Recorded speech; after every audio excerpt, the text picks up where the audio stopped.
കർണാടക ഷിരൂരിൽ ദേശീയപാതയിൽ വൻ മണ്ണിടിച്ചിൽ അപകടത്തിൽപ്പെട്ട മലയാളി ലോറി ഡ്രൈവറെ കുറിച്ച് 4ാം ദിവസവും ഒരു വിവരവുമില്ല. GPS സംവിധാനം വഴി പരിശോധിക്കുമ്പോൾ മണ്ണിനടിയിലാണ് ലോറി കിടക്കുന്നത്. കോഴിക്കോട് സ്വദേശിയായ ഡ്രൈവർ അർജുന്റെ ഫോൺ ഒരു തവണ റിംഗ് ചെയ്തത് കുടുംബത്തിന് പ്രതീക്ഷ നൽകുന്നുണ്ട്. നിലവിൽ സ്വിച്ച് ഓഫ് ആണ്.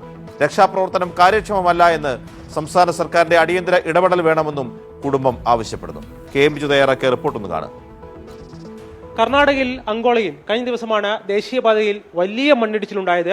നിരവധി വാഹനങ്ങൾ അപകടത്തിൽപ്പെട്ട ആ സ്പോട്ടാണ് നമ്മൾ കാണുന്നത്. ഇതാണ് പനവേൽ കന്യാകുമാരി ദേശീയപാത. ഈ ഭാഗം ഗംഗാവാലി റിവറാണ്. ഇതാണ് ഈ അപകടത്തിൽപ്പെട്ട മലയാളിയായ അർജുൻ സഞ്ചരിച്ച വാഹനം. GPS സംവിധാനം ഉപയോഗിച്ച് വാഹനം മണ്ണിൽ ഉള്ളിൽ കുടുങ്ങിക്കിടക്കുന്ന ദൃശ്യങ്ങളാണ് ഇപ്പോൾ കിട്ടിയിരിക്കുന്നത്. നിരവധി വാഹനങ്ങൾ ഈ നദിയിലൂടെയൊക്കെ ഒഴുകിപ്പോയിരുന്നു.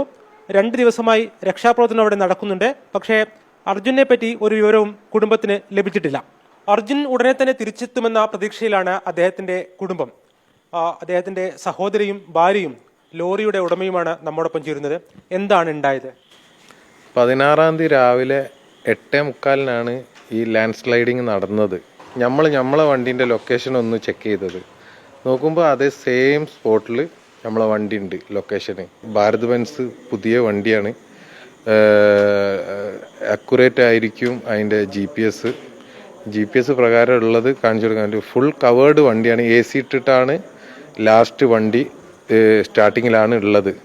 അപ്പം വണ്ടി ഫുൾ കവർ ആയതുകൊണ്ട് ചെറിയ മണ്ണോ കാര്യങ്ങളൊക്കെ ആണ് അതിൻ്റെ മുകളിലെങ്കിലും ഒന്നും ആവില്ല. ഉള്ളിൽ ആൾ ജീവനോട് ഉണ്ടെങ്കിൽ മണ്ണ് മാറ്റാൻ കഴിഞ്ഞാൽ എത്രയും പെട്ടെന്ന് അതൊന്ന് ചെയ്ത് കിട്ടുകയാണെന്നുണ്ടെങ്കിൽ ഡ്രൈവറെ കഴിച്ചിലാക്കി എടുക്കാൻ പറ്റുമെന്ന്. അവസാനം എപ്പോഴായിരുന്നു വിളിച്ചത് ഇദ്ദേഹത്തെ? അവസാനം 15-ാം തീയതി രാത്രിയാണ് വിളിച്ചത്. പിന്നെ വിളിച്ചിട്ട് രാവിലെ വിളിച്ചപ്പോൾ ഫോണൊന്ന് റിങ് ചെയ്തിനു. പിന്നെ ഒരു 9 മണിക്ക് ശേഷമാണ് ഫോൺ സ്വിച്ച് ഓഫ് ആയിട്ട് കാണുന്നത്. പിന്നെ കിട്ടിയിട്ടില്ല.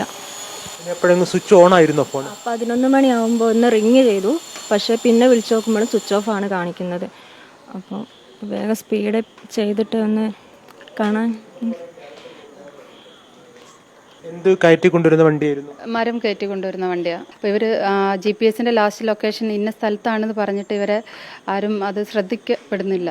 ഒന്ന് സ്പീഡാക്കി നടന്നാൽ നമുക്ക് അറ്റ്ലീസ്റ്റ് വണ്ടി കണ്ടാൽ കിട്ടിയാൽ ആളെ കിട്ടും എന്നുള്ളൊരു പ്രതീക്ഷ ഉണ്ട്.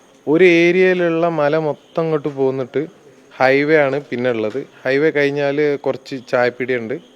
അത് കഴിഞ്ഞ് കഴിഞ്ഞാൽ വലിയ പുഴയാണ്. ഇത് മൊത്തം വാഷ് ഔട്ട് ചെയ്തിട്ട് പോയിക്കുന്നു. ഇപ്പോൾ പ്രതീക്ഷ എന്താ പറഞ്ഞു കഴിഞ്ഞാൽ രാവിലെ അർജുൻ്റെ വൈഫ് വിളിച്ചു നോക്കുമ്പോൾ റിങ് ചെയ്ത് സ്വിച്ച് ഓഫ് ആയ മൊബൈൽ റിങ് ചെയ്തതോട് കൂടിയിട്ട്. പാവപ്പെട്ട ഒരു കുടുംബത്തിന്റെ പ്രതീക്ഷയും അത്താണിയുമാണ് അർജുൻ.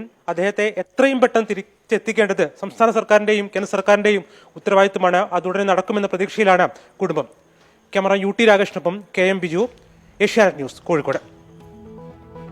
വളരെ ഗൗരവത്തോടെ കാണേണ്ട ഒരു സംഭവമാണിത്. കർണാടകത്തിലെ ഷിരൂരാണ്. 4ാം ദിവസം 18-ാം തീയതി രാത്രിയാണ് അവർ നമ്മളോട് സംസാരിക്കുന്ന ബിജുവിനോട്. ഇന്ന് 19-ാം തീയതി ഒരു ദിവസം കൂടി വൈകിയിരിക്കുന്നു. ആദ്യത്തെ ദിവസം രാത്രി വരെ വിളിക്കുമ്പോഴും പിറ്റേ ദിവസം വിളിക്കുമ്പോഴും ഫോൺ അനങ്ങുന്നുണ്ട്. ഒരു ജീവന്റെ തുടിപ്പ് ആ ഇടിഞ്ഞ മണ്ണിന്റെ അടിയിൽ AC ഉള്ള ആ ലോറിക്കകത്ത് ഉണ്ട്. അദ്ദേഹത്തെ പുറത്തെടുക്കണമെന്നാണ് അവർ അഭ്യർത്ഥിക്കുന്നത്. നമുക്ക് മനസ്സിലാകുന്നില്ല, ഇത്രയും ദിവസമായിട്ടും അതിനുള്ള ഒരു തെരച്ചിൽ സംവിധാനം പോലും എല്ലാ ഈ ഭാരവാഹനങ്ങളിലും അതേപോലെ കോൺട്രാക്ട് കാരേജുകളിലും ഒക്കെ GPS സംവിധാനമുണ്ട്. GPS ഉപയോഗിച്ച് ട്രേസ് ചെയ്യുമ്പോൾ ഇപ്പോഴും മണ്ണിനടിയിൽ തന്നെ ഉണ്ട്. അതുകൊണ്ട് കർണാടക സർക്കാരിന്റെ അധീനതയിലുള്ള സ്ഥലത്താണ്, ഷിരൂരിലാണ്. പക്ഷേ കേരളത്തിലെ ഗതാഗത വകുപ്പ് മന്ത്രി KB ഗണേഷ് കുമാർ അടക്കം ഈ കാര്യത്തിൽ ഇടപെടണം എന്ന് അഭ്യർത്ഥിക്കുകയാണ്. അദ്ദേഹത്തിന്റെ ശ്രദ്ധയിലേക്ക് നമുക്ക് ഈ വിഷയം കൊണ്ടുവരാം. കാരണം ഏതെങ്കിലും തരത്തിൽ അടിയന്തരമായി ഒരു രക്ഷാപ്രവർത്തനം അവിടെ ആവശ്യമുണ്ട്. ഒരു ജീവന്റെ തുടിപ്പ് അതിന്റെ ഉള്ളിലുണ്ട്. അവിടേക്കൊരു ഫോൺ ശബ്ദിക്കുന്നുണ്ട്. പക്ഷേ അദ്ദേഹത്തെ പുറത്തെടുക്കാനുള്ള ശ്രമവും ഉണ്ടാകുന്നില്ല എന്നുള്ള ആ വീട്ടുകാരുടെ രോദനം ഗൗരവത്തോടെ കേൾക്കേണ്ടതാണ്, കാണേണ്ടതാണ്, നടപടി ഉണ്ടാവേണ്ടതാണ്.